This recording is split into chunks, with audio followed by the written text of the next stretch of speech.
Get your cocktails. About the game script. A huge victory. We get on these streams and we put our heads together. Get your balls, put them on the table. We are live.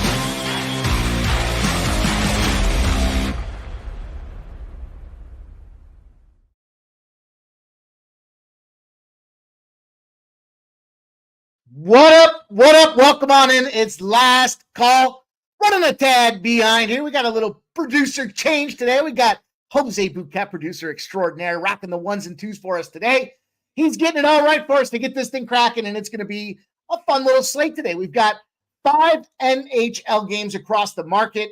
We're going to talk about 4 of them. We got plays in 4 of them NHL games. Then we're going to get into some Major League Baseball. I've got 2 plays on the later games for you guys in Major League Ball tonight, and then we're going to get into the NBA. Should have our guy LJ from H-Town rocking with us here on Wednesdays. You already know the deal here. We give you sides. We give you totals. We give you props. We try to get out there and cook the books, working together as a unified force here to get that cash from those bookies' pockets and put it in our own. If you guys are just getting in, hit that thumbs up button here. Maybe you're just getting out of work trying to figure out what the dinner plan is. You're looking at the cocktail menu saying, what am I going to have here? I know it is what it is. It's Wednesday, but it's hump day. And look, we're only a couple days away from the weekend. Nobody's going to judge you for a Wednesday cocktail. But when it comes to getting your cash on the line, you've come to the right spot to help figure out where it is we're going to get paid. Tonight, I feel pretty confident in where we are getting paid. Trying to scrub through these grinders here. The last couple of days have been grinders. Seasons are coming to a close. The NHL wrapping up here. We got 7 to 8 games across the board. Many of the NBA teams are looking at 10 games left on their menu as well. So it's getting down to it. And of course, we're just into that 3rd series for Major League Baseball. So kind of in that conundrum, right? We got to grind. We got to find that cash. And we got to do what we can to stack it up on the daily basis here. And that's what we are going to do tonight. So appreciate everybody rocking with us here with Last Call, Pub Sports Radio. Appreciate you guys taking the time to hang with us and get this cash. Let's see what's going on out there in the chat. I see our guy Joe T rocking off the gate, says, let's get this cash. His NHL best bet tonight, the Lightning and the Maple Leafs first period over 1.5. Here we go with some numbers. He says the Lightning are 16-4 to the first period over in their last 20 games. The Leafs are 5-5 to the first period over their last 10 games as well. You know we're talking about that game. That is a big playoff preview on deck right now in the NHL. So we appreciate you, Joe T. First guy in the chat. First guy dropping his plays out there. Always my guy, Joe T. And there's my guy, JPZ, in the house there. He says, what up, motherfuckers? Let's go, JPZ. Gerald Jones says, let's go, Cash Angles. Got that cash. Angels and the Red Sox. They're a little sweaty with that Red Sox spot there. Runners on 1st and 3rd. And they shut him down to get that Red Sox win. I probably like the Red Sox with somebody. I know they're probably with somebody. I'm trying to get that cash. I got to see what that second leg looks like. But I was happy to see him get through there. My guy, Juggler 23, you know he brings the wise guy overnight looks for us. Says the moves are on the Lakers minus 11.5. But teams playing on the 3rd straight home game are 65-28 straight up. 56-34 against the spread. 62.2%. Hosting teams playing, what is that hieroglyphic? A to A, B to B, C to C, my guy, Juggler 23. It's just great to see you in here. Appreciate you sharing those looks. We'll talk about those games here in the NBA. Put together a nice little NBA card. Pretty good size slate. Some pretty good games out there, too. Man, talked myself off that Lakers game yesterday. I'm a little disappointed with myself there. They call it LeBronto for a reason. He owns Toronto, and he kicked the shit out of them boys yesterday. Interesting note, though. Him and AD, they didn't have to play very much, right? They both were under 30 minutes in the game. They should be plenty rested for tonight's battle. Peasy says, I thought Kenley Jansen was going to blow it out there. Juggler 23 says, so I'm passing on the game unless I can get plus 13 or better with the Wizards. It's a tricky spot for me. I'd like to buy on these Wizards the second half of the season. We've been trying to find the right time to get and take advantage. Not so sure about tonight. We'll talk about it. We'll lay some numbers down for you guys. Talk sports with JT in the house, says Mikey in chat. AOD, what up, my guy? Says Mikey M forever. Mofos. Love the added mofos piece of that AOD. It's an underrated drop that think we need to bring it back, dude. You know, I don't know where it went, but I like to see it front and center. So we appreciate you rocking with us, AOD. Paul and Boats in the house says, let's go, Mikey Money. And the Say Hey, Jose in the house. You know it, man. We got Jose rocking here. I told him. He knows the deal. He's coming on last call. You better be ready to talk some Major League Baseball. I know he's grinding right now, looking to see what play is going to drop for us tonight. Jose's been busting it up all over the place here on Pub Sports Radio with that Say Hey show that he does. Guys, tune in to Major League Baseball. I know he's excited for this Yankee spot. Don't tell him. Don't tell him. But I'm hoping these Arizona Diamondbacks come back. So we'll see what happens. Don't tell Jose, though. He didn't hear that. He didn't hear it. Let's go. Let's keep going. Winner Circle says, hey, yo, Pelicans money line and Scoot Henderson over 6.5 assists. We'll talk about that. One of the best bounce back teams after a loss in the National Basketball Association is those Pelicanos. Ken Wood in the house. Dana Delp up there. Tarek B says Pelicans tonight. Lucky Power says, let's slap some bookies, pimp. And JP's, he's still undecided on whether I should move on the Lightning. We'll talk about it. Hopefully I can encourage you by one way or the other in that game. So we'll talk about it shortly here momentarily. Ken Wood says, what up? Do you have any baseball bets today? To JT, he wants JT's baseball looks. He says last baseball game he has is the Pitt first 5 run line. He's going to lay the -0.5 for that Pittsburgh team. By the way, worth noting, I know it's early in the season, but you know, we're building the database. We're starting to track these trends. We're starting to get some data. And the data says these road teams that are favorites in Major League Baseball are beating them up. And certainly Pittsburgh falls under that criteria tonight. Kevin Wood says Rui over 5.5 rebounds at +150. I love the finding the plus money, my guy, Ken Wood. Thank you, my guy. Gagnon says beef. Is that what's for dinner? I'm not sure. Dana Delp says, hit the like, guys. Come on. You know it already. And there's Nasty Nate says Red Sox smashed. Shout out Nasty Nate. We got that Red Sox Bruins parlay last night there. I wish I'd gone official with it. But that was nice, easy cash for us. Them Bruins beat them up. Let's go. Real Deal says somebody slapped me. Real Deal. I got slapped by your Buffalo Sabres last night. Still salty about it, but congrats to you, my friend. Big win for you with them boys. And it was sweat-free in that third period. Holy cow. They opened up the old can of whoop ass and they took it to them. Washington just didn't have a chance in that third. They should have just never come out of the locker room. Gagnon says Red Sox almost gave it up, walking 2 scrubs back-to-back. Yeah, yes, sirree. Nasty Nate says Celtics second quarter. That's my favorite Nasty Nate drop is the Celtics second quarter for all you guys at home watching that and figuring it out together here. Subhuman Gotcha says, what up, Mikey? Hope all the pubbers in the chat find themselves well. Subhuman, we appreciate you blessing us with your presence today. Dan Bonner says, let's get money. Rangers 60-minute line a smash tonight. Devils 0-6 this season at home of a back-to-back 0-7 after tonight. I agree. We'll talk about that game, Dan Bonner. It's great to see you in here. Dana Delp says Freddie Freeman RBI +130. I like that look. Not mad at that spot, but boy, oh boy. Mookie home run bets leading Major League Baseball early in the season. The guy is all he knows how to do is go yard. We'll talk about that game in the Major League lineup tonight. Subhuman Gotcha says, missed out my big soccer play today, but still feel good because I see it. He's got Jizz Horncamp. Anytime goal of +400. Hey, man, plus money gets the job done every day of the week. Chris in the house says, let's go, Pip. Feeling my Pacers taking first quarter and the half today. I like it. Like the early start there. I'm going to get him on the money line. We'll talk about that game. I put together a same game parlay in that Pacer spot there. DK had a nice booster. You could drop a full $100 on it. And it's a 50% boost, so I took advantage. We'll talk about that game shortly. Gerald Jones says best bet LA Dodgers -1.5. Jason Work in the house says Baltimore game finally started. Jeez, man. Early in the season, I got to do a better job watching the weather. It's raining everywhere today, and I try to stay away from those games. So AOD says Celtics second quarter. Nasty Nate, the GOAT. AOD says 50 people have not smashed the like button, man. Come on, hit that like. Show the thumbs up. You guys know the deal. We ask you to do 3 things when it comes to last call. Thumbs up is the first thing. It's the most important thing you can do to help us crack the code that is this 6 o'clock time space.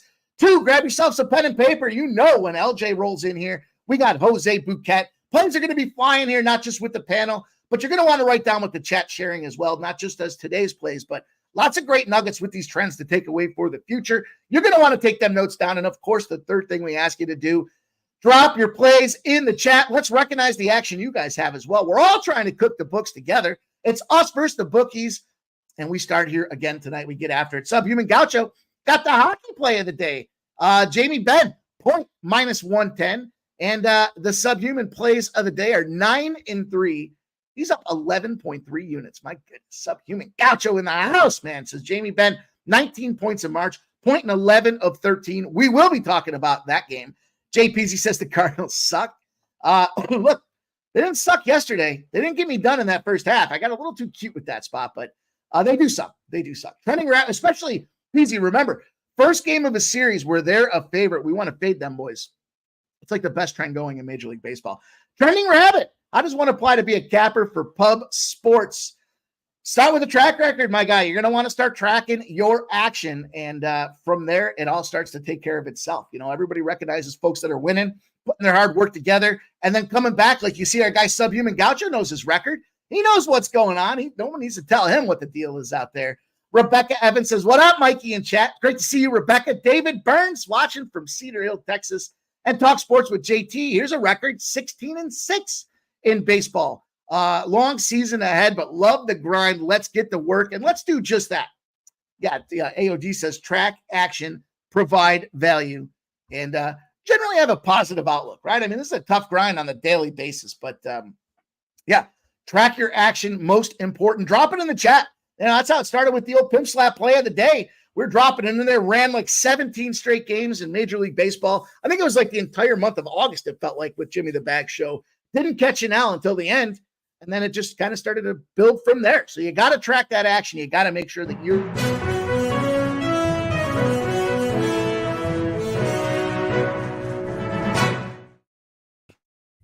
Tie game. God damn. Tie? Let's go, baby. Let's go. We're tied up. Oh, I didn't think he was listening. Who told Jose that I'm on the Diamondbacks today? Who told Jose? Come on now. Come on. I'm going head to head here. This is like I'm going head to head with all the boys here. Jose, I got Jimmy the Bag in the NHL. Let's get into this thing, though. We got a lot of work to do. We don't have much time to do it. 7 o'clock waits for nobody. You guys know the deal. Starting to get it back together here. I don't know what happened, man. Fell out of the groove here. The last 3 days have been just difficult to bear. We did go 4-7 yesterday. A little bit better along the hop. Certainly not where we want to be. 2-2 in the NHL. We lost that Caps game. It was plus money. We cashed the Chicago under 6. Minnesota got that cash for us, and then Vancouver got busted up and beat down. The shitty part was I wanted to jump in on that Winnipeg game. They didn't make the cut, but one of my cutting room floor plays was the New York Rangers -1. I'm sorry, the New Jersey Devils -1. And they lost. So I guess, we'll take it 2-2. It's fine. We're going to stay in the game. There's a lot happening here. Toronto, first 5 over 4.5. Soft, 2-1 final. They're not going to get anywhere near that game. And then the St. Louis first 5 full game. There's the difference. I didn't want to have all those plays out there. They come back, they win the full game, but they lose the first 5. If I just played them both, I still would have ended up like plus a quarter unit. But nonetheless, we'll take that unit L, and then Arizona over 8.5. Man, oh man, what happened to them Yanks yesterday? 7-0. They couldn't get me 2 runs. Sons of guns. We took that L. Houston first half +4. I was live streaming with some of the fellas, and I was looking at the game, and I was like, all right, they're up like 10 points. And I started to go make myself a cocktail. I came back. I sat down. I saw they lost by like 6. I'm like, what the fuck happened there? First half busted up. Golden State did win. I was against the public on that one, or the consensus of the crew we were rolling with. The Sacramento Kings under 222 was that late ad. The player prop parlay did not cash for us. So, excuse me. That's how you go 4-7. It's not the greatest couple of days that we've had, but we're going to ride again, and we're going to get that stuff back here tonight. It starts with tonight, and we will move forward and get after it. So you guys know the deal. We're starting with National Hockey League. We'll roll into baseball, 2 plays in baseball. Then we're bringing our guy LJ on. I see him digging in backstage, all ready to go. So let's get after it. Trisha M in the house. Great to see you, Trisha M. Says, hey, all, it's my Friday. Headed to Kingland tomorrow for opening weekend. Cheers out there, Trisha M. Enjoy your long, much-deserved weekend. And David Burns says, Wilson Contreras was incredible hitting that 2-run homer. Ketel Marte, I saw he got an RBI. Of course, I gave it out yesterday, and he did not get the job done. So we will see what happens. Onward and upward. We're going to make do with what we have in terms of the graphic game today. So bear with us, everybody. Let's talk about this first game, though. I'm going right down the rip in the NHL. I've got 4 action in 4 of the 5 games. I did not touch that Vancouver-Anaheim game. So if you're wondering which game I don't have action in, it's that 10 p.m. spot. But I'm opening it up here with this New York Rangers game right off the hop. We see the Rangers and the Devils. It's going to start 7 p.m., and it's a nationally televised TNT special. We've got Kakinen Capo Kakinen at 7-22-3 in goal for the New Jersey Devils. And then Igor Shesterkin, 31-16-2 in goal for the New York Rangers. We look at Kakinen. Now, Kakinen, remind everybody, this guy came over in a trade from San Jose. Couldn't wait to get the hell out of there. He's been playing pretty solid. He's going to have his fourth start since leaving San Jose, but he is in a rest position. It's going to be his first start in 4 games. He's got a 3.69 goals against average and an 89.7% save percentage. On the other side of things, Shesterkin, the ace in the hole for the New York Rangers, has a 2.7 goals against average and a 90.9% save percentage. We look down the pike on this thing here. Since the San Jose trade with Kakinen, despite the fact that it is his fourth start, he is 1-2. So they're not finding a way to get the scoring in there. But his numbers are night and day compared to when he was sitting out there with the San Jose Sharks. He's got a 2.17 goals against average and a 93.4% save percentage. I don't think he's running into a couple of bad spots for him. First of all, the New York Rangers are playoff bound. They are hungry. They are rolling. They are coming off a pissed off spot too against that Pittsburgh Penguins team. They lost 5-2. They've won 5 of their last 6. And now's the time where things like power play and special team stats matter. The Rangers have the 4th best power play in the NHL. They're averaging 25.7% success across their power play unit on the season. That's going to hurt a team that's coming in on the second leg of a back-to-back. You guys know the deal where we fade the team that has no rest in that second leg of the back-to-back. That's a 408 and 225 spot on the fade out there. The Rangers, like I said, I expect them to bounce back. Shesterkin needed a little break. He has allowed quite a few goals, 3 or more goals in 4 of his last 5 games. But he's coming into this New Jersey team that's struggling to find the back of the net. They do have Kakinen playing well out there, but they've already beat this Devils team 3-1 just a couple of weeks ago. I'm going to go with that fade of the unrested road dog, and it's that 408 and 225 spot in our favor. I got a -1. So I know some of you guys talked about the regulation spot out there. I'm all for it. Hey, listen, -1 for me, -130. Shout out to Jimmy the Bag.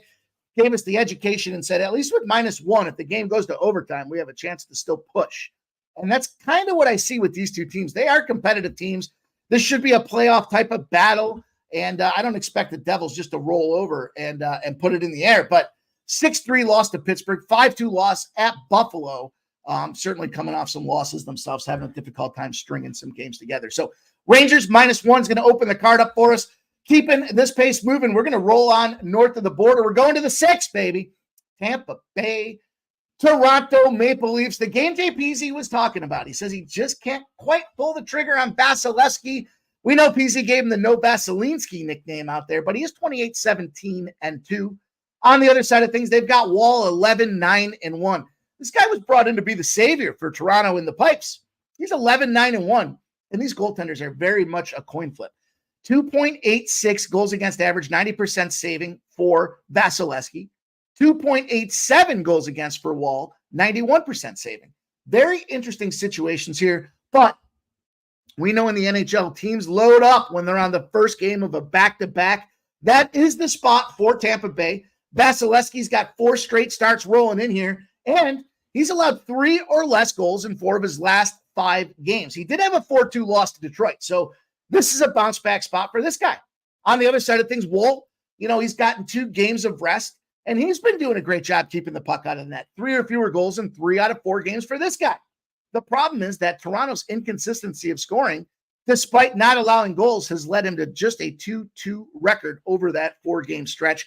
They beat Washington 5-1 in his last start out there as well.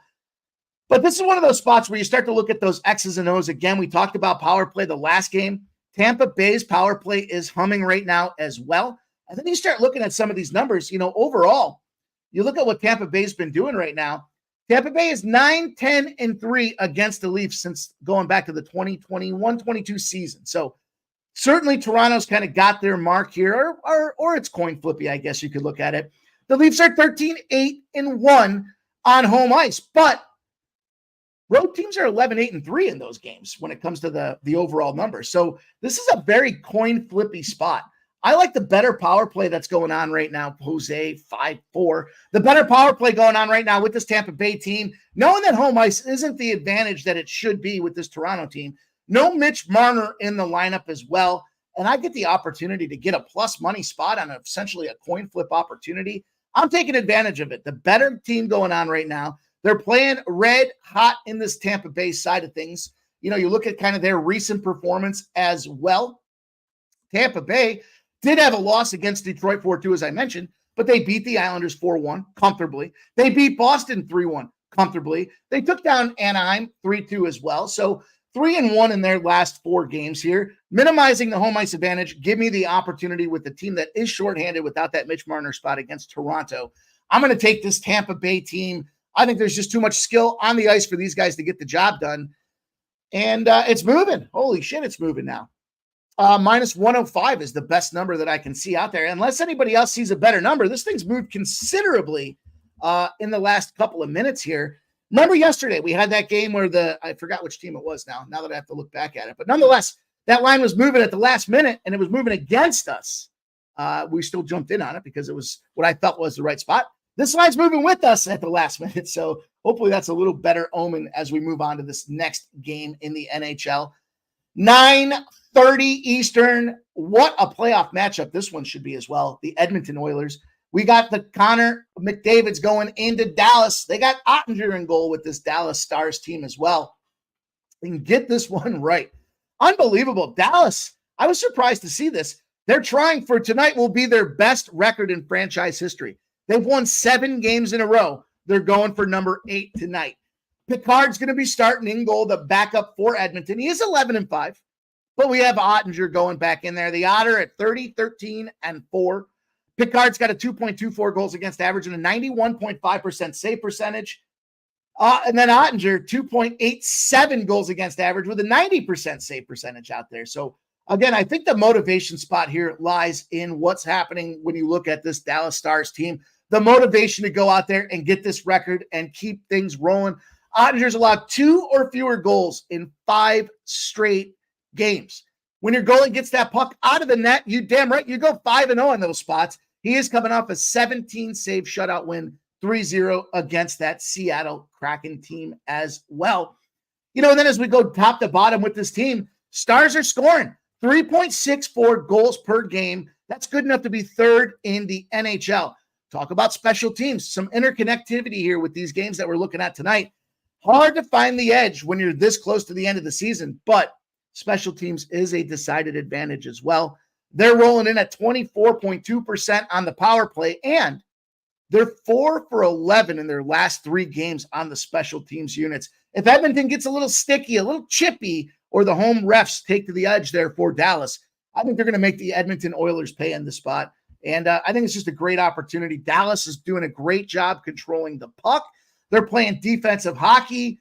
And this fact that they're giving Skinner the break kind of to me says, I don't know that they're so focused on winning this game. If you look at what Edmonton kind of has coming up on the schedule, plenty of more opportunities to close this season out. They've got Colorado, and then Calgary. I don't know that they're going to be so dialed in for this game against the Dallas Stars, who I mentioned before are playing to set the franchise record. Right now, again, better special teams, better puck control opportunity right now, and a team that's trying to set the franchise record with 8 straight wins, scoring at the 4th highest clip in the NHL. The Dallas Stars, the home team, at a minus 120 seems very nice, almost too good to be true. I'm taking advantage with this Dallas Stars team. Res Bob in the house is pimping. And then Marcus McCarthy says, them Sabres yesterday. Yeah, they got it done. They certainly did. And then Res Bob says, the Utes are not on fire. No, they are not. Jumped in on them boys live at minus 2.5 at halftime, too. And then they just took over and knocked it down. Gaga says, Soto slaps one in. Well, screw him. And Juggler23 says, Curtis McDermott, Matt Rampy, both in starting lineup over. There should be some nice fights out of that Matt guy, man. He's a big boy out there, too. I think he had 5 fights in his first 5 games in the NHL. So he's going to tear him up and make him pay. But for pay tonight, I'm looking to take this Dallas Stars team. And now we're going to roll into the final special here. This is going to be a 9:30 start. And it's one I'm going head-to-head with James the Bag. Jimmy the Bag out there. Seattle Kraken and the Los Angeles Kings. Wow. we got ourselves a battle going on here. Joey Decord starting in goal for Seattle, 18, 16, and 11. On the other side of things, Cam Talbot, 23, 18, and 6. Interesting spot. 2.42 goals against average for Decord and 91.8% save percentage. Talbot, 2.47 goals against average and a 91.5% save percentage out there. You know, if you kind of look at what's going on with these two teams, this is a shit schedule spot right now. I'm surprised, and maybe Jimmy did and I didn't hear it, but I'm surprised he didn't mention this. They had 4 straight road games. They beat Vancouver. They proceeded to lose 4-1 to Edmonton, 4-2 to Calgary, 4-3 to Winnipeg. Now they're home against Seattle. Then they go back on the road again against San Jose.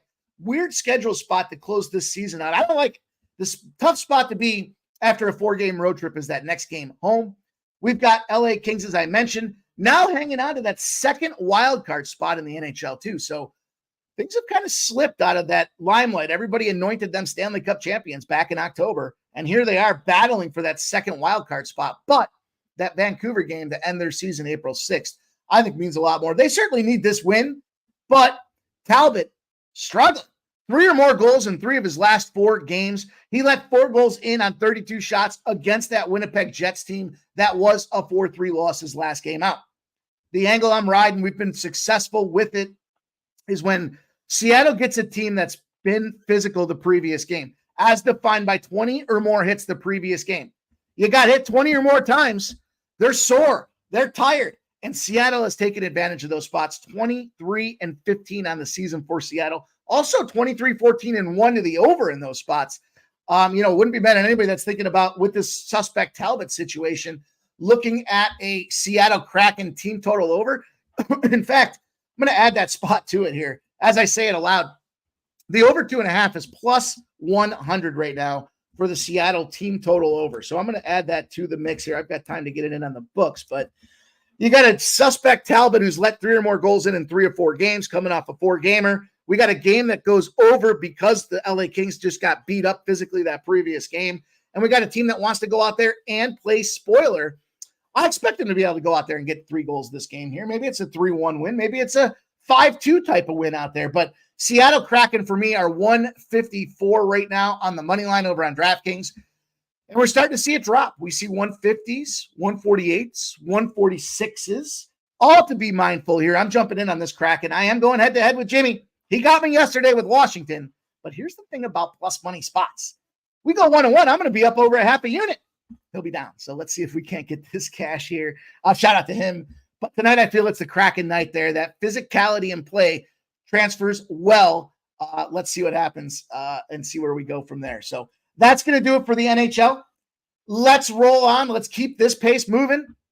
As we get into Major League Baseball, we've got ourselves a 2-game slate tonight. I mentioned to you guys earlier, the road favorites have been busting up the Major League Baseball season here already. The Pirates definitely fall under that criteria.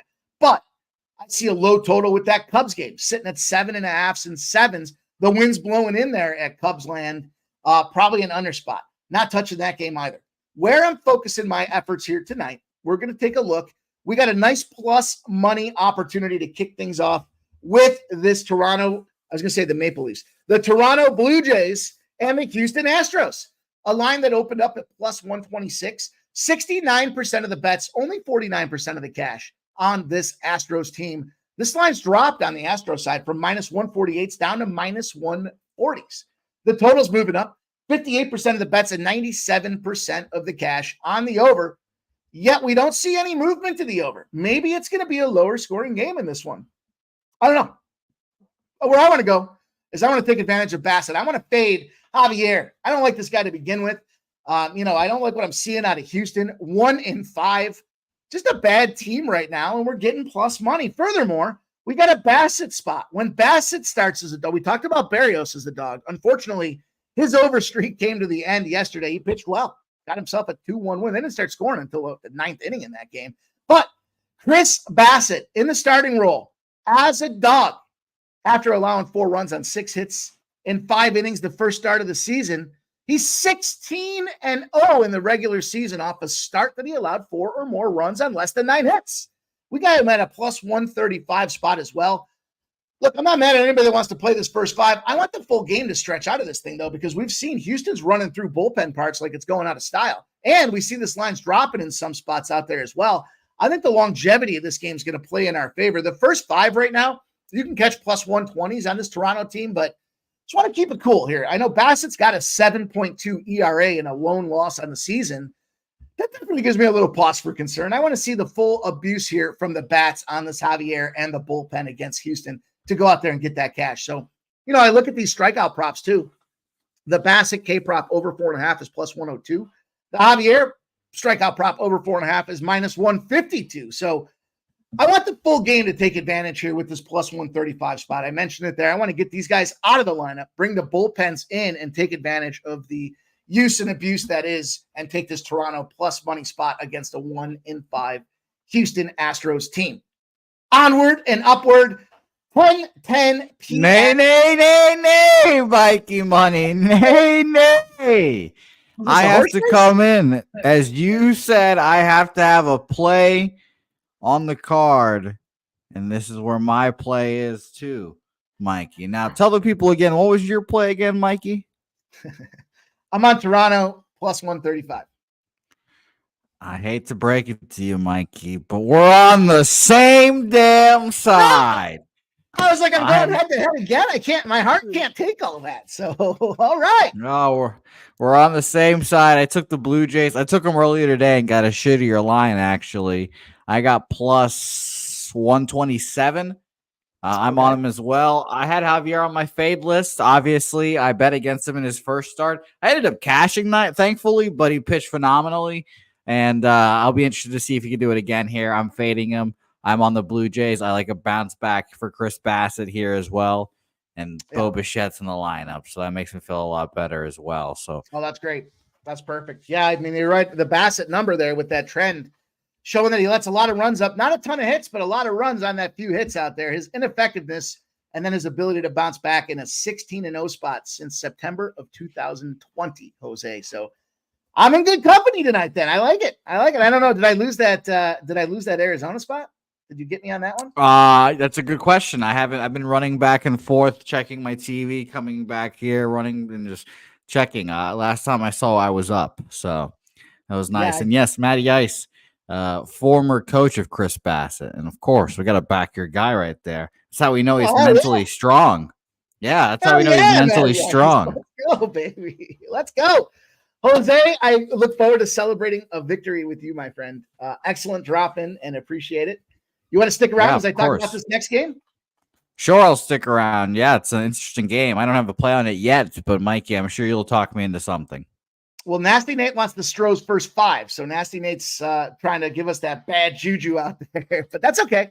And then shout out to our guy, Razor Sharp. We're going to be talking about this in the NBA. The dude damage spot of the day for our guy, Razor Sharp Picks. He's going with the old trifecta. The dude damaged first quarter, first half, and full game in them Pelicans out there. I told you you're going to want to get that pen and paper out. Write that stuff down. Razor's dude damage spot, first quarter, first half, and full game. We will be talking about that one shortly. But before we get there, Jose, we do have the 10-10 Eastern San Francisco Giants, L.A. Dodgers, Los Dodgers out there. Here we go with a spot that opened at minus 245. With 93% of the bets and 87% of the cash on the LA Dodgers. Does that surprise you that everybody's betting on the LA Dodgers? Nope. Sorry, Mikey. I have Helga talking to me right now about someone parking in her parking spot, and I'm trying to focus on Helga complaining, and I didn't hear what you said. So say that again, Mikey. Well, she's complaining someone else about someone else sitting there parking, not complaining about just things in general. She's gonna kick my ass later now, but whatever. I get it. I was fortunate to meet Helga, and she was she did meet Helga.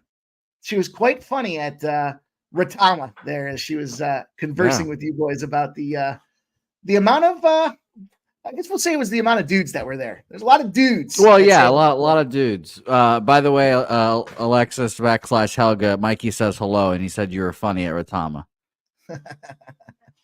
She said thanks. We got 90% of the bets and cash on this Dodger spot. I was asking if that surprises you with Tyler Glasnow. No, I mean it's the Dodgers. Come on, it's everyone loves betting the Dodgers. Now, what was more interesting for me is that at one point, Mikey, that this line moved towards the fucking whatchamacallits here, the Giants. Yeah. Yeah, they started moving to the Giants, but then from when I last looked at it and now 15-cent move towards the Dodgers really, has thrown me off a little bit. So we've got some buyback. We've got 85%. Somebody, and I think it's great advice. They said you're either going to play the run line with the Dodgers or you're going to take the money line on the other side. And then we look at the total in this game.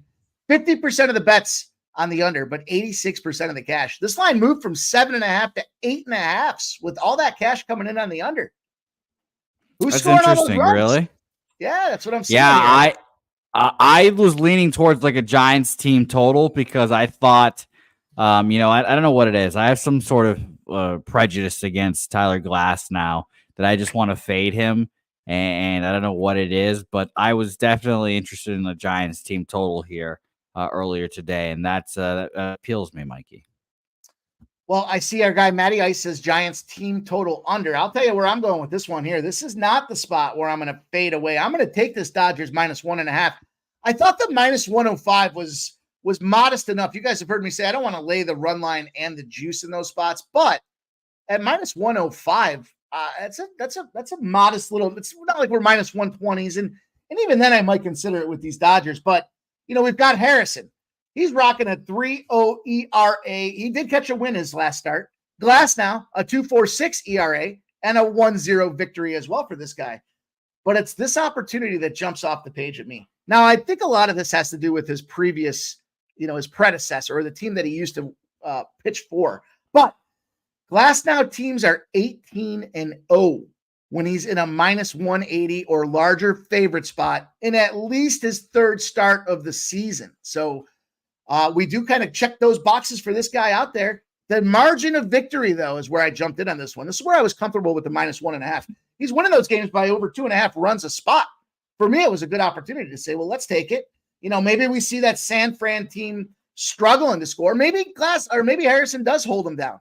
But I think that, Matty Ice says Giants will have trouble hitting Glasnow here tonight, I believe. That's kind of the angle that I'm looking at here. And I know that we've just seen these Dodgers can just open it up and pour it on whenever they seem to feel like it here. So I think all the props are in play. The Mookie Betts spot there, you look at his RBI, it's +150s, +145s are the sweet spots. Taylor, we've got all the boys are certainly, I think, capable of going out there. Freeman sitting at +135 and get jiggy with it. Will Smith is +140 in the RBI game as well. So all the big guys, the hitting components of the LA Dodgers are in a position to go out there and crack bats. I think it's going to be a big night for these Dodgers tonight, Jose.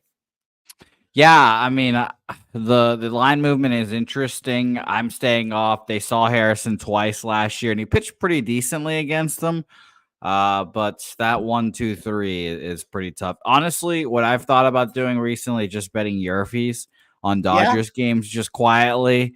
Just betting him quietly just to watch, Ohtani bets Freeman in the first half or the second half of the inning, I should say. And just, it's so exciting to watch them hit because one of them's going to get on. And then if it's bets, he's stealing. And then Will Smith's there. So it's very interesting. It's fun. And yeah, by the way, Helga, help was on the way because you're being held captive against your will, I've heard. So the police and the authorities are on their way, Helga, to let you know. Oh, no. Blink twice if you're okay. Yeah, she has to scream the shortstop's name of Philadelphia. Apparently, who we don't say that name in this household. There's just that name and the former shortstop of the Tampa Bay Rays. Those names are not uttered in this household. Oh no. Well, no. I'll say it plenty for you then. How about that? Trey Turner. Let's go, baby. Well, I think they're going to win the World Series this year, so I hope there is success for that man, hopefully. But I still can't stand him. But it was nice seeing you as always, Mikey, and I can't wait for NBA now. Well, Jose, we've got a loaded bases situation with 2 outs in a 6-5 Yankees Diamondback situation here. So who's up? Please tell me that the Yankees are up at the very least, Mikey. Nope, it is the Diamondbacks, but this bag of meat is going to probably go out there and bust my shit up. So we'll see what happens. But let's go. Let's bring our guy on here. We don't want to keep him waiting any longer. He's been a hard worker, man. I see him back there grinding the card. I know he was grinding it last night as well. And I'm looking forward to grinding through this card with him today. We got a nice big NBA slate. Let's bring on our Wednesday resident, the last call. You know him and you love him. He's earned the nickname LJ from Goat Town. Let's get him in here and see what he's got to say about these games tonight. Mikey, what's going on? Happy Wednesday to you. And I want to just take the time to take me a shot because my man Corey Seager came through today. Yeah. I DM'd everybody that I knew because this trend has been tracking ever since last year. You take Corey Seager off a no-hit game over 1.5 bases, and he hit the home run. So it's shot time. Shout out to Corey Seager. Yeah, shout out. I woke up to that news and I took it. I'm going to tell you, I played it right away. Woo! All right. Now I'm ready to go. Shout out to the chat. Razor, J Peasy, Saturated. Everybody, time to get some money. Let's attack this NBA card, Mikey, and let's get to it. Let's get to work. By the way, your Houston squad has acquired Stephen Diggs. Get your boy out there, wide receiver, WR number 1. He's going to be going out there with that CJ Stroud spot there, trying to run deep and catch those balls. Yep, I like it. Got a veteran receiver to add to our young core. So, hey, I like the move. He doesn't have to be the number 1, you know. So, hey, it's all good. He wanted out of Buffalo. He was tired of the Josh Allen nonsense. So, hey, he's coming to a winner, ladies and gentlemen. So, yeah, I'm excited. But, hey, we're going to say that for a later time. Let's talk this NBA, my guy. Let's get in. 7 o'clock waits for nobody here. Let's open this thing up. Have not had a chance to see the action, so I'm excited to hear your breakdowns on this game. I've got a couple spots that I jumped in on. I got a couple spots that I was leaning to, so I'm excited to hear what you have to say as we open the card up. We got the Lakers-Wizards spot, 7 p.m. Eastern. We have 52% of the bets and 98% of the cash on the Lakers. It has moved a half a point. So I say this on the regular, you guys, if you're just new here and checking this thing out, we look at the percentage of the bets. We look at the percentage of the money. And then we look at how the books are reacting. A lot of people get it twisted. They look at it and say, well, I don't care where the money is. I like what I like. I get it. But we want to see this as a tool. How are the books reacting? The bets are typically going to be things like your smaller players, your parlays, your teasers, your player props, kind of everything that goes into the action for the game. It's the bets. But it's the cash that we look at as well and saying, typically speaking, you're not going to find the sharp bettors, the bigger bettors, the $10,000 bettors coming in there trying to do multi-leg parlays. They're going to try to go out there and just bang a line because they think they've got the sharp angle behind it. And then we want to look at how the books react to that. So in this case here, we've got 98% of the cash on the Lakers. The books have reacted by way of a half a point to move it to a -13. Then we look at the total. 51% of the bets and 99% of the cash on the over.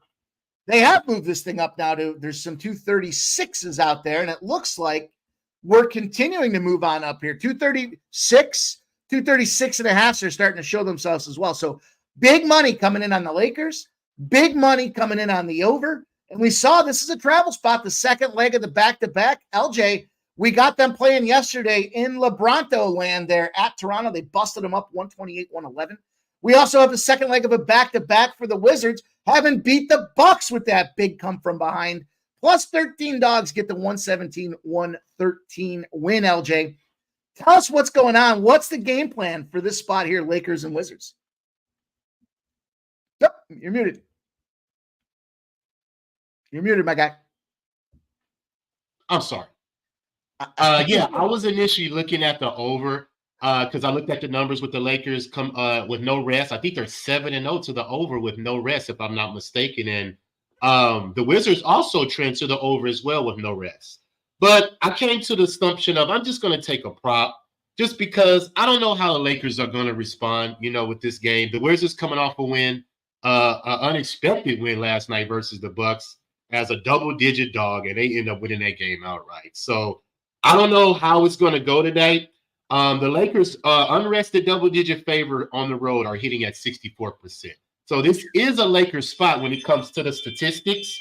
But far as this, I just stayed on a prop. I'm going to take Anthony Davis.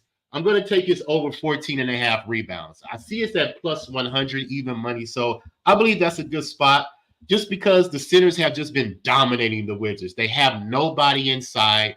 They have too many injuries up front. Marvin Bagley got hurt last night with a knee injury. So they're thin up front as well. So I'm trusting Anthony Davis could get the rebounds, control the boards, and keep the Wizards out of the paint for the most part. And Giannis had 15 rebounds on him last night with a triple-double. So I believe AD can do the same, get the 15 points. I was leaning the PRA over 41.5 at minus 120. He had 40, 15, and 4, which was a 59 PRA the last time they played the Wizards. And he's averaging a 41 PRA, 26, 13, and 2 versus the Wizards. But I just want to stick to the rebounds just because they're vulnerable in that position. Like I just mentioned, Giannis had 15, Duran had 17, Vucevic had 16. So these centers are pretty much dominating the paint versus the Wizards. So let's just stick to Davis. Over 14.5 rebounds. Got it at plus 100. But far as the side, I didn't want to come to it. You know, Wizards 3-6-1 against the spread in the last 10. Lakers are 6-4 against the spread in the last 10. So I don't know. Wizards probably can sneak in, you know, keep the Lakers. The Lakers are on a winning streak now. Yeah. So I don't know if they slip up tonight. I don't know how motivated they're going to be. I don't even know if LeBron's going to play. I think he's still questionable for the most part. So if he doesn't play, I still feel Anthony Davis dominates. So over 14.5 rebounds for Anthony Davis is my point. Gotcha. Locked and loaded. I'll tell you what, I'm glad to hear that you were thinking the over. I'm going to jump in on this over. It's moved now 2 points, so we got the 236. I'm never a fan of 99% of the cash being on it, but we have a couple kind of intersecting zero spots there. When I get those opportunities, I want to take advantage. I'll tell you this one here. The Lakers are 9-0 to the over when they're a favorite of at least 12 points. When they're in the big favorite role, they go out there and they score points. And you look at what's going on. I would have thought yesterday was the under spot for these guys here because Toronto kind of has a difficult time with pace, but they were able to put up 111 points and they got that game to go over, and a similar line with this one at 236.5 yesterday. This thing's moving in that direction. I've also got the Wizards 25-4 to the over when they're double-digit dogs versus a team that averages less than 116.5 points a game. So that number's kicking at almost 87% that the Wizards are getting these points to go over the game as well. So kind of that intersection for me with both teams to go over. I'm going to jump in. That's going to be my first official. I've got you with AD over 14.5 rebounds. Let's roll on. That sounds like we're both getting action in this first game here to pop things off. We have another 7 o'clock game. There's 2 7 o'clock games here, and then we've got the 7:30 slot. So 7 p.m., we've got the Trailblazers, the Charlotte Hornets here with a line that's opened up as a +1 on the Trailblazers. It's moved. This is a reverse line movement situation. We have it now +1.5. Not really a full, it's -105. So it's kind of shaded a little bit on the other side. 66% of the bets and 86% of the cash on this Trailblazers. Yet we've got that roughly half a point movement. It's either frozen or reverse line movement in this spot. Then we've got reverse line movement on the total. We opened at 215.5. We're down to 211.5s out there. 73% of the bets on the over. I don't have any cash flow numbers as far as, you know, where the cash is coming in on this thing. I would suspect it's coming in on the under since this thing has dropped the way that it has here. Mm-hmm. And then we look at kind of both these teams, LJ. We see the Hornets are coming in with a day's rest there after taking a 118-104 beat down to them Celtics on their home court. This is their 5th straight home game. We've got the 5th straight travel spot for the Trailblazers, and it's not been great for them. They did cover with a 17 against Orlando, almost beat the Orlando Magic outright 104. Mm-hmm. 103, but here's an intersection spot. 5 straight home games, 5 straight road games. Does home cooking prevail, or are these boys having too much fun on the road, LJ? I don't know. Both of these teams are at the bottom of the league for the most part. So, and the fact that the Hornets are a favorite, that was an eye-opener right there. That just lets me know I don't need to even invest in this game because I don't see any possible way that the Charlotte Hornets will be a favorite. Now, Portland, I don't know. But I like the fact that you say all the cash is going to the under because Portland is 19-8 to the under versus the Eastern Conference. So I can see why the money's going that way. And they've also hit their team total 13 out of the last 18 games. So we may see some points in this game. But I passed, Mike. Portland 4-23 in their last 27 games. Charlotte 4-16 in their last 20 games. So I'm not interested. So I just pass. I don't want to waste my time with the bottom feeders of the NBA. So pass for me. Me as well. I don't even have a note written down for this game. I see saturated. It says backwood. Yeah. I agree. This is just a game. With the Lakers game and getting my action early, I didn't need to tap into this one because I know we've got 3 games in the 7:30 time slot. So I felt like give me this Lakers spot for the over. I love the AD spot. I'm going to skip over this Blazers game. No interest in it whatsoever. Robert Martin says the Hornets bent me over the kitchen sink last time out with no lube. And that doesn't sound like a place you want to be. So let's just skip right on past that one. And let's talk about this Pacers Nets game. 7:30, Indiana rolling into Brooklyn with a line that's moving from a -7 to a -6.5 on the Pacers side of things. But we have 62% of the bets, and we have 90% of the cash on the Pacers. And it's either, again, a frozen line or a slight movement in the opposite direction. We have really no movement on the total. Open at 230.5. There's still 230.5s out there. We have 79% of the cash on the over.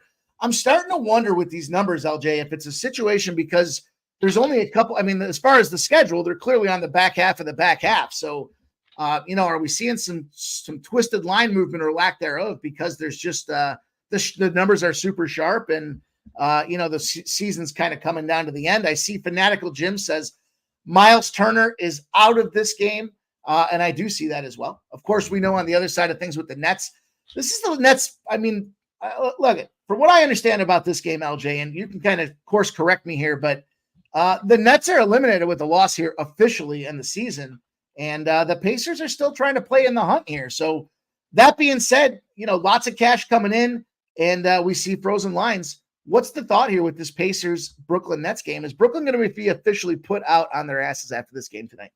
I mean, it's a possibility because the Pacers are the better team.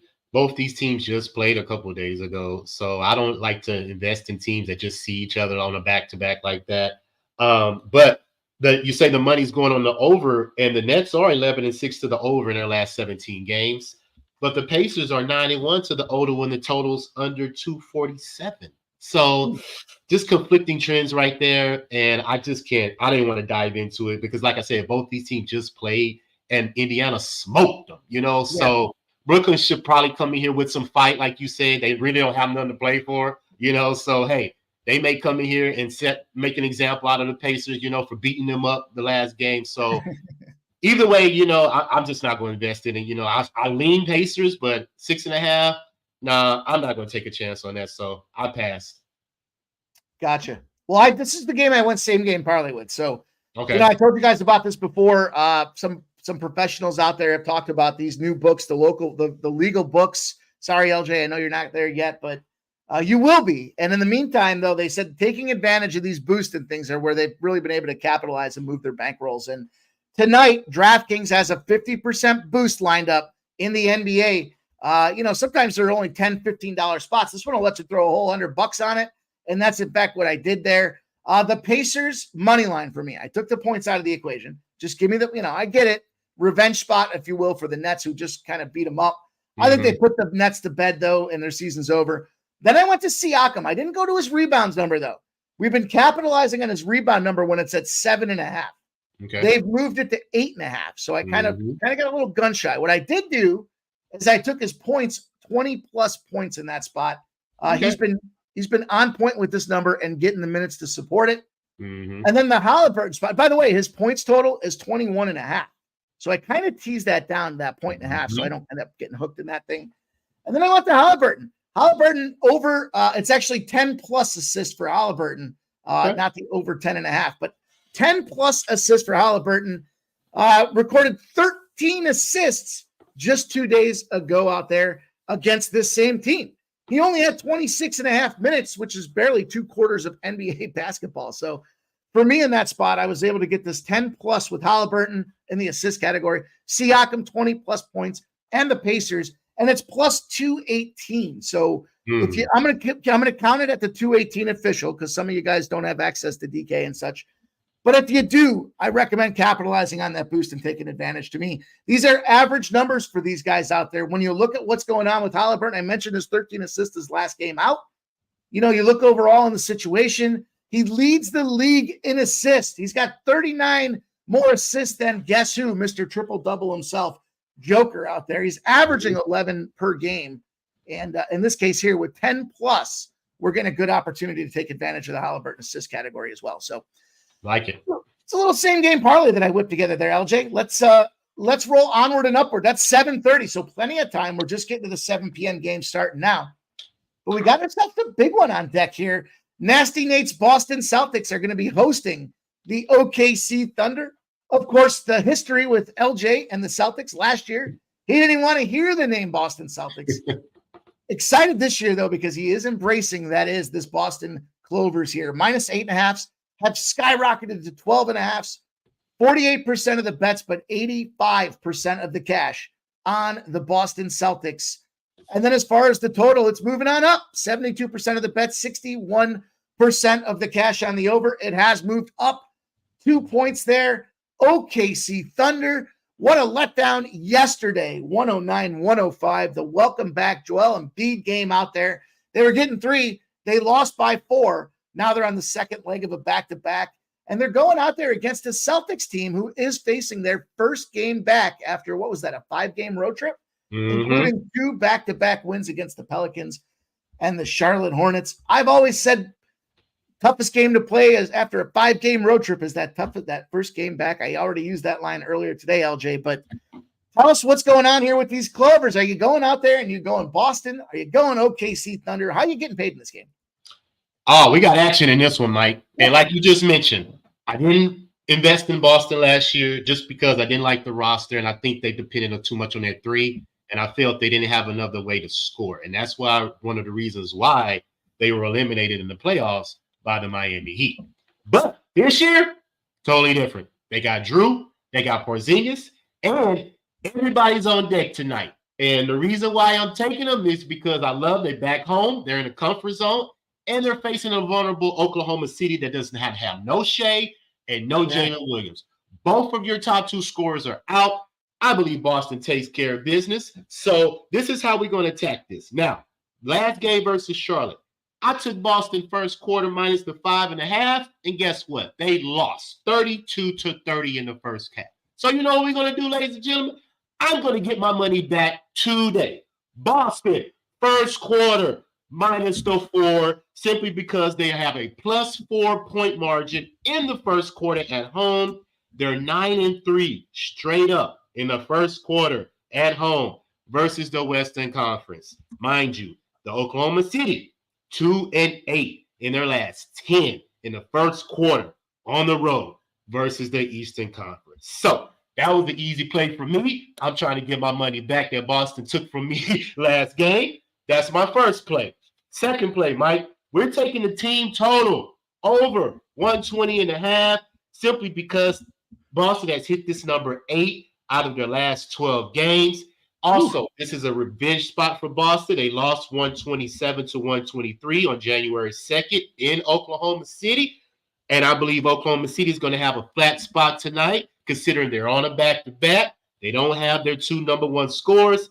And they're also 3-7 against the spread in their last 10 games. Now, mind you, Boston is 7-3 against the spread in their last 10 games at home. And like I mentioned, all hands on deck tonight. They're 5-1 in their last 6 games, 9-3 at home versus the Western Conference. So we're taking first quarter Boston minus the 4, and we're taking their team total over 120.5. Lock it in. I love it. I love it because I was leaning on this game, and I'm going to go official with it now. I get it with the 2 big scores being out, not necessarily conditions for an over, but this number right now for me is the spot that I want to try to take advantage of here. This OKC situation, I kind of gave this out a little earlier today on Jimmy's show as well. There are some 229s, but they're 229.5s. There's 231 starting to peek their heads out there as well. And, despite not having, SGA yesterday, they still were able to come over. Well, it was closer, I guess, 109-105. That was an under game. But they were a 4th straight over team prior to that, and the Celtics have gone over in 4 of their last 5. So We've got big dogs. Awful loss as a dog are 17-0 to the over. If they're a favorite on an average this season. So in other words, as a team that's generally the favorite, except for in this case, they're a huge dog, we're seeing the points flying. They're going over the total by 17 points a game in those spots as well.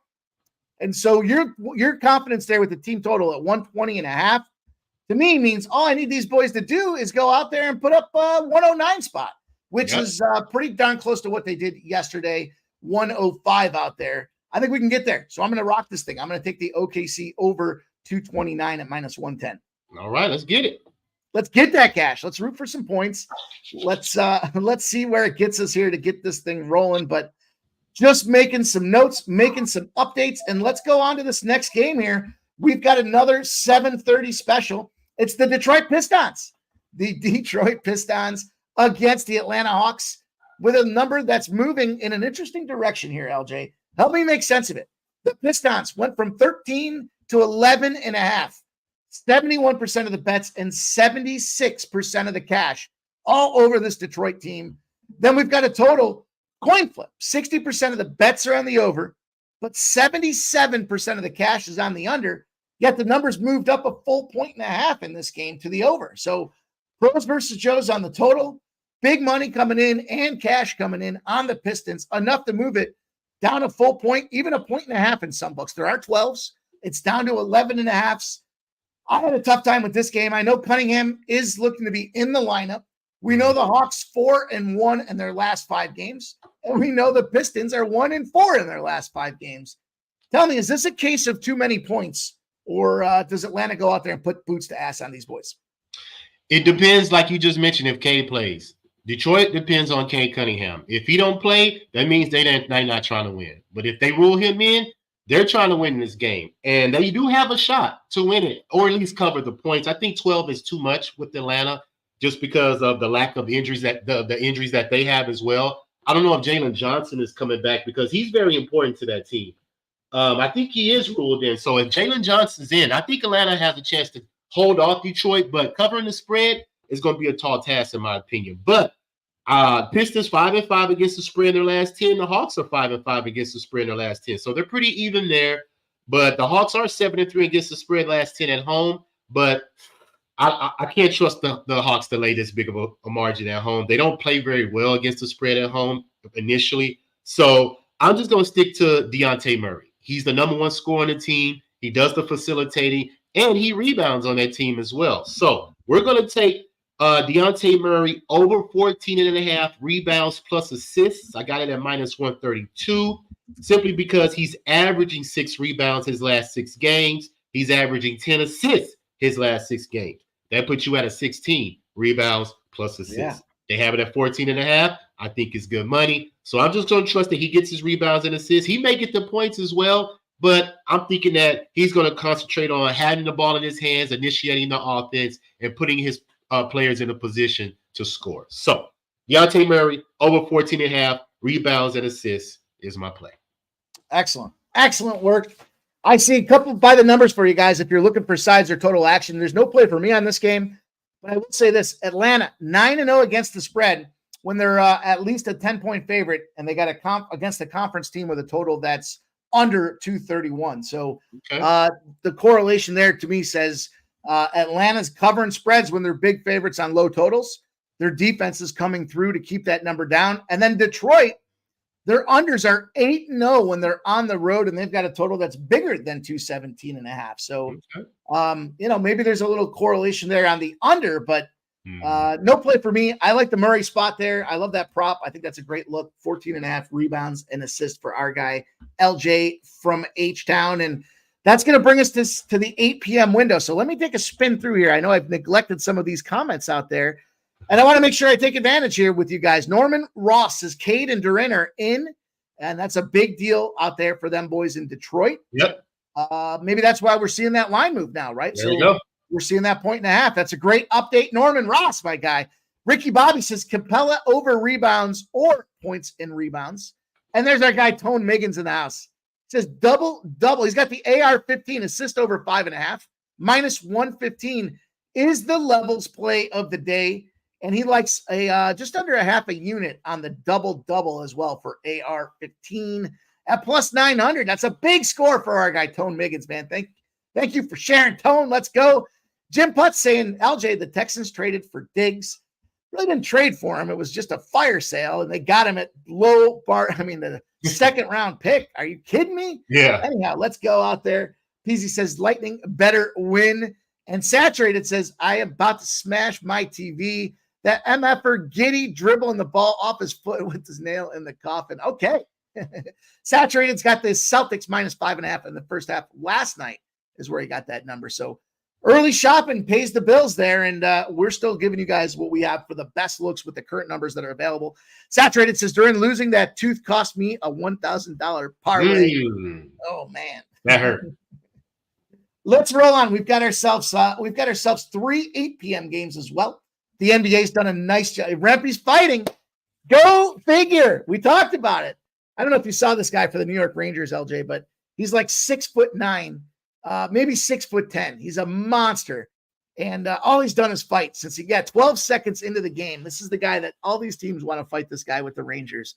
And they need to give him a day off because he already had 2 black eyes and he had a busted up cheekbone and his nose was broken. They were like, yeah, take a day off, dude. You fought too much. And first guy in NHL history, though, to get 5 fights in 4 games. And he had a point, I think, in each of those games as well. So he's been out there firing and getting it done. So anyhow, let's roll on. We've got the Memphis G League Grizzlies and the Milwaukee Bucks trying to avenge that letdown spot that they had yesterday. This line opened at 13. 73% of the bets. We have no money from action. We have no cash flow. We just see 13 is where it sits. So it's essentially a frozen number. We have a total dropping like a stone, though. It's gone from 225 down to 217.5. We have 74% of the bets on the under, and 76 now percent of the bets on the under, and it has dropped 7.5 points. Big opportunity here for this Memphis Grizzlies team. I'll tell you what, they've been fighting. You know, they're losing, but they did beat up that Detroit team 110-108 as a 3-point dog. Now they're getting a bunch of points out there, and we see this Bucks team lost 3 of their last 4 outright. Do they get it right now that they're back on their home court here, LJ? Talk to us about this big Bucks game, Giannis and company against the Memphis G Leagues. Yeah, I don't trust Milwaukee's defense, and it showed last night that they allowed the Wizards to win that game outright, and now they're coming back home versus another bottom feeder in the NBA, which they probably can slip up. Now, I'm not saying Memphis is going to win the game outright, but I do believe Memphis beat them earlier in the season, so I think this is a revenge spot for Milwaukee. You may want to fact that check for me, but I believe Memphis beat them in Memphis earlier in the season, so the fact of that, I think Milwaukee should be motivated to win this game, especially coming off that loss last night. But 12 points, that's pretty steep for me. And I think Memphis can cover this 12. I'm not going to take it, but I believe they can cover the 12. The Bucks are 10-3 at home versus the West straight up. They're 7-3 against the spread, their last 10 at home. But like I said, I don't trust the Bucks to play defense and try to win by 12. I was leaning first half, just because this is where the Bucks play well at home in the first half, 24, 11, and 12 against the spread the first half at home.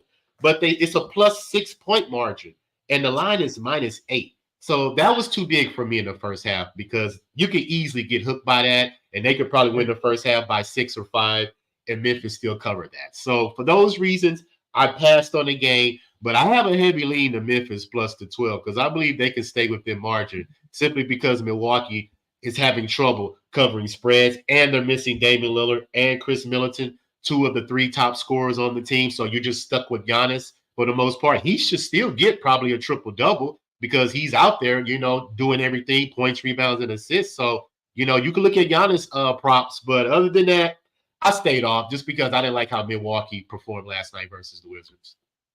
Yeah, I'm with you. I mean, so first of all, you're sharp as always. I am not surprised. Milwaukee Bucks at Memphis, February 15th. They're laying 14 points. They lost outright 113-110. So there you go. Interesting spot. I'll tell you this. The Bucks are 0-8 against the spread when they're a 7-point or greater favorite against the Western Conference They're 0-4 against the spread against the Grizzlies in the last 4 meetings. They've lost all 4 of them outright to this Grizzlies team. I don't know what to do with this. I'm inclined to take these points here. 13 points, 12.5 now. Man. I'm leaning too. If Boston cover that first quarter for me, I may jump in and take Memphis plus the 12. Seriously, I may do it. But I'm with you. I'll sit on that and circle back to it because I the fact that they're in the revenge situation and they're trying to avenge a loss as well is kind of the part that's got me. Yeah. But they'll see them. They're 0-4 against the Grizz, against the spread, and straight up. Shit, I mean, the money line in that case is plus 650. I don't want to get that crazy, but 12.5, 13 points is a lot. So we've got time. We've got some time. Let's roll onward. Let's roll on. We've got this next game on deck. Speaking of the back-to-backs and the LeBrontos, Toronto going into Minnesota. We've got a number that opened at 13.5, and it has shot up. We have it now at 16.5. There's been a full 3-point movement on the line. Interesting, though, we have 34% of the bets on the Raptors. We now have 90% of the cash. So the way I interpret that number when we look at this bets and money is that now this thing's at 16.5. The bigger bettors are saying that's a lot of points, and there's no question about it, and they're taking advantage of it. So that said, though, the total has dropped. It's 50-50, no cash, but we see the bets are 50-50. This line has dropped from 215.5 to 214.5, LJ. Man, that's a lot of points here. The Raptors, the second leg of a back-to-back and a travel spot. And in the meantime, we have the second leg of a back-to-back with the Minnesota Timberwolves. They just downed Houston 113-106 yesterday. Your Rockets got me in the first half, and I just got checked out of that full game. Tell us about this one. How's this one break down? Yeah, Memphis, they don't do too well laying double digits at home. And 17, that's a big number. Both these teams on a back-to-back, like you just mentioned, and both of them are 5-6 against the spread with no rest. So they're pretty even with a losing record right there. But like I said, the Wolves 4-8 against the spread, laying double digits at home. 3-7 against the spread, their last 10 at home. So, hey, you may want to take a shot on these Raptors plus 17, but the injury factors for me is just keeping me off of the Raptors, and they've lost 14 in a row. That's just something I can't ignore. And they're 2-8 against the spread in their last 10. So, hey, I couldn't ignore those negative trends on both sides. So, I mean, Wolves money line, you probably can parlay it with some, but hey, can you trust them to do it? I mean, I can't. You know, they came off a win last night versus my Rockets. You know, that was a Western Conference game. This is a cross-conference game. So are they going to be motivated to play this game? Because they have a bigger game coming up Friday in Phoenix versus the Suns. So I'd rather focus on that game to see if I can get in that one. But this game, I'm going to go and pass just because both of them are trending to the negative. And the Wolves, like I said, they don't do well laying double digits. Plus 17 points is a lot. I don't even think they've won a game this year when they were laying 17. I think it was 2 that they won by 20 points. It may be that, but I don't like the chances of Minnesota covering this 17. So I definitely passed on this one. Yeah, and you talk about the injuries. I mean, this Toronto team, they're beyond mash unit at this point. And then insult to injury, Kelly Olynyk's out of this game as well. So, oh my God. This is a pass for me as well. I've got 0 action. I'll say Toronto, the overs, they're 8-0 when they're on the road against the West, and they've got a total sitting there around that, 227.5 or smaller, right? So if it's a lower number than that, they're finding a way to go over, but no interest in this game for me. I do have action on this next one, though. I'm excited to hear you talk about this. We've already seen it from our guy. Razor Sharp Picks has got his do damage spot here with our guy, Razor Sharp, the Orlando Magic, rolling on the road to New Orleans. They're going to go play them Pelicanos and a line that opened at 4, kind of sitting there at 4. 53% of the bets, 84% of the cash on the Pelicans. Not much movement. I see some 4.5, but I see some 3.5. So it's kind of a pick your poison. Then the total, 87% of the bets on the over, yet this number's dropped to 207.5. Super low number in this spot here, LJ. And, we look at this Pelicans team here. They just did me dirty. I was auto betting that first half with this Pelicans team. They lost to the Phoenix Suns, 124-111. This is their 5th game in a row at home.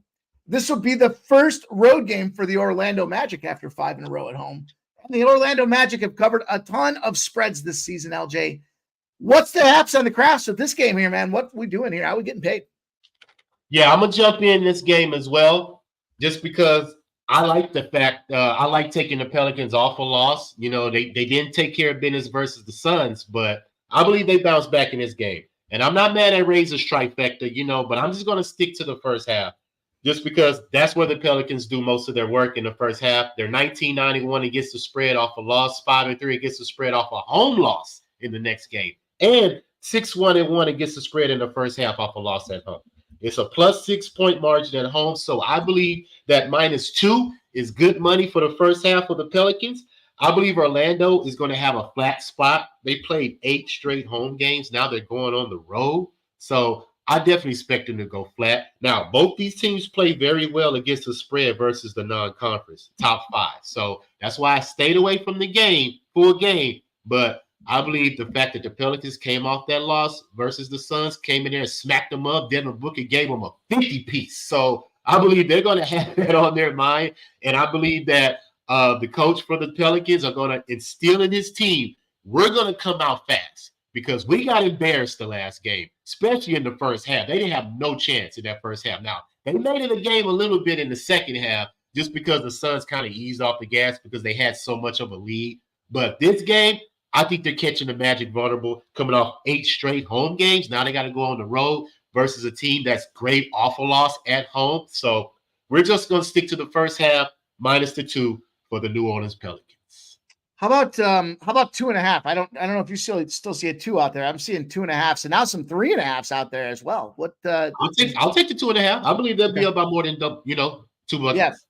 Yeah, I'm with you. I double dipped here. I was definitely going first half in the revenge spot or the bounce back spot. Yep. 19-9-1, I believe it is against the spread there. I think he's talked about that when they come back off that loss. I'm going to take that full game too. I guess the only spot that I'm leaving off of Razors do damage is the first quarter. It's a low number too at 1.5, just to get out there and pick up that W. But look, home teams when they're on a 3 or greater home game streak are 30-7 against the spread when they're going against non-conference teams that are off a home game. So we've got this little situation where we've got the 5 in a row, kind of that perfect intersection point where it shows that this home team should be able to go out there and handle business, and they're covering the spread by almost 6.5 points. So a nice lofty, almost 4 buckets in margin on that side of things says they should comfortably be able to go and cruise to this win for us and get us paid. So I got you with the first half. I'm going to go first half and full game. I'm double dipping the spot. And we know our guy, Razor, sharp picks.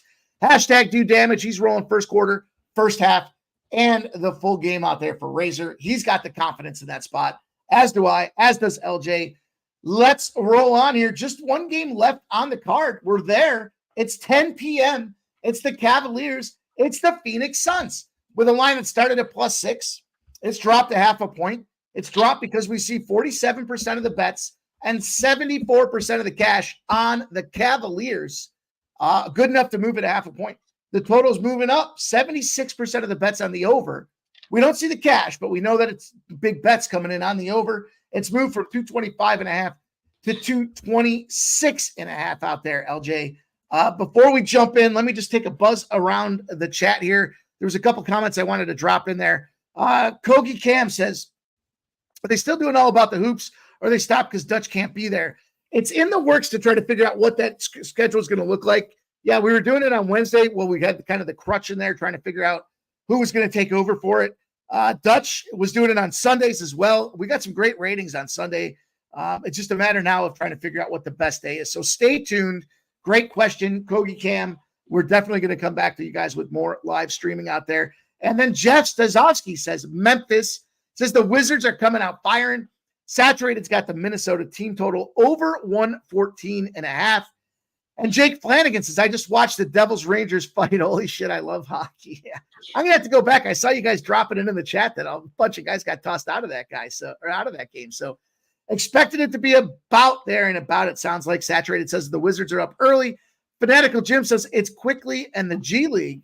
And then Fanatical Jim says Devils just lost their 5th player for the night. Sounds like a live betting opportunity. Kelly V in the house says so far today, Major League Baseball, 6 road teams won, 1 home team won so far and she's given us her thanks as well, LJ. Let's take an opportunity to wrap this show up here talking about Cleveland and the Phoenix Suns. We know the Suns kind of win one, lose one, coming back home after a lengthy road trip. The Cavs, though, have a weird schedule spot. They've been on the road. They had a road team against Charlotte. That was the second leg of a back-to-back. Then they go back home to play Philadelphia. They rolled out. Now they're on their third straight road game, having just beat up the Utah Jazz 129-113, LJ. It's the 10 p.m. Eastern special. What's the game plan for this game? How will we get paid? I want to get paid in this game. I've got a couple thoughts, but break it down for us. What's the deal? Yeah, this is a very interesting game right here. A couple storylines I want to mention. I don't know if you read this, but both these owners have beef. They don't like each other.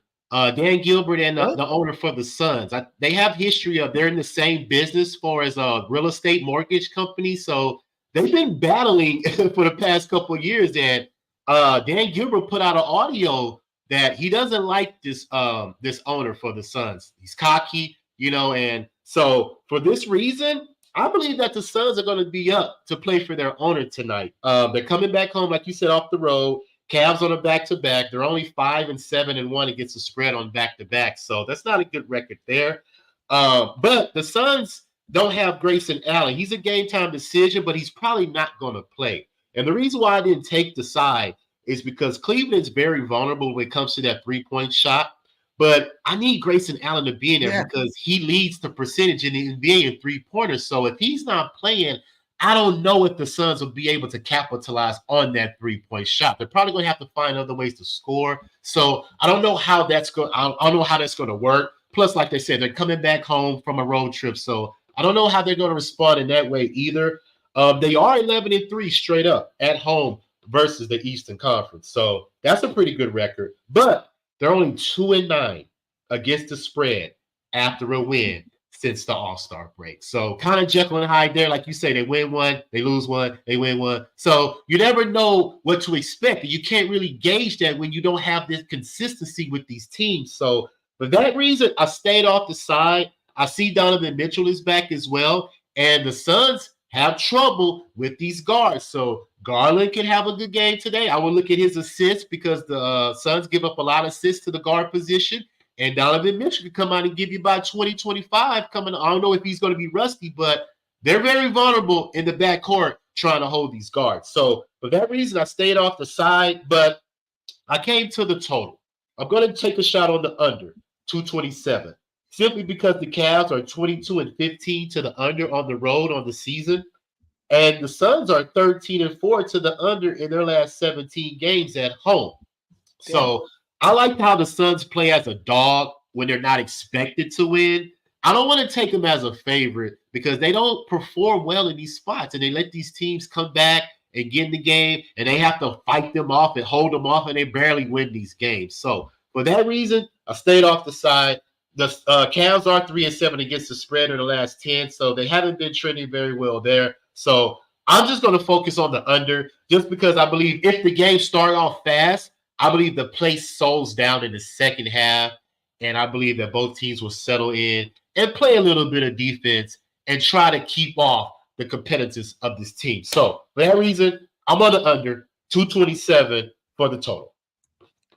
227, got it. I see it. In fact, there's low juice on it. I see a minus 108 spot. So shaving some pennies. I like it, and I love that insight, man. I did not know that about these two owners. Yeah. In hindsight, it's always 2020, but I should have been in real estate development because these guys all own big, NBA, NHL, NFL franchises. The money's in land. And I know they said invest in land because they're not making any more of it. So that's a little Ben Franklin quote, by the way. Maybe some didn't know that. But anyhow, I'm looking at this game here. Now that I've heard that, this definitely gives me the confidence. I'm going to add this as my final spot for the card. I'm going to go with the Nurkic 10-plus rebounds and the Suns money line. It's a minus 120 spot between these two. Taking the points out of the equation. Now the Suns are 13-0 when they're at home. They're playing a non-divisional team as long as the spread's not jacked up over 15.5 points and they have rest, right? So they play well in this particular position, covering the spread 13 straight times. Then I went to the Nurkic spot, looking at this guy's rebounds. Second best rebounds. He's having a tremendous season when it comes to the rebounds. He's averaging 11.1. His number right now is sitting at 11.5, and it's juiced. It's like minus 120 to grab this guy's minus or over 11.5. I get that down to 10, and he's coming off a game where he had 19 rebounds. It was a blowout win there against those Pelicans. He's averaging 11 a game. I need him to get to his average. I need the Suns to win the game, and it's minus 120 for me to close the card out. I like it. I think that's a good little way to kind of forego those points and just make that thing happen and get that cash, LJ. So there you go. We did it, man. We got there. And just on that note, JPZ says the Lightning scored a goal, my guy. Fanatical Jim, let's go, you guys. LJ, it was great work. Love the insight. I love the angles. I love the confidence you put in me on a couple of these spots that I was on the fence around. So I'm excited to see how this card works out for us tonight, my guy. Tell them what's cooking with you, LJ Sports Media on Twitter. On X, excuse me. Let me get with the times here, LJ. What's going on with you, my guy? Hey, man, just continue to put in the work. I love doing this. Sports betting has changed my life. I tell people this all the time. I'm very passionate about it, and I love being with guys that are passionate about it as well, because we can talk things out. We can collaborate. Because like I say, everybody looks at the game differently, but ultimately we come to a spot to where we going to cash because everybody's looking at different angles. So I love doing it with you, Mike, every Wednesday. So we're just going to continue to keep cashing, putting in the work, and let's get this money, my guy. Oh, man, I'm so appreciative of having a guy like LJ rocking and rolling with us out there. He takes it serious. You guys hear him bringing that insight, bringing the beat information to the table for us to make educated, informed decisions. That's what it's all about. Fortunate to roll with my guy every single Wednesday out there, and you guys get to hear it. You get to see what he has to say on the regular out there. Let's get ready to wrap it up. I'm going to go back and watch that hockey fight. It sounds like a hell of a fight out there. It sounds like melee in Madison Square Garden. Shout out everybody. Fanatical Jim, JPZ, Saturated. Shout out Joe T out there. He needs one more goal to get his first period over. We got it rolling today, you guys. Fletcher Barry's in the house. He says, I'm late, but as a Toronto Bay, I'm riding with you on that money line. Let's go. Chances South Virgins. Let's go. Kelly V in the house. We got everybody here today rocking and rolling with us. Look, you guys did the work. You showed up. We need you to hit that thumbs up button. We got 105 the other day. Let's see if we can rock that thing out there. We need to do our part, and we need to get that cash tonight. So shout out my guy, Jose Bouquet. We're in alignment there with this Toronto Blue Jays spot out there, and I'm looking forward to texting with him about our cash. In the meantime, you guys, hope you have a great night. Good luck with your bets. We'll be back here tomorrow. Last call, Monday to Friday, 6 p.m. Eastern, over here on Pub Sports Radio. Stay pumping, baby. Get that money.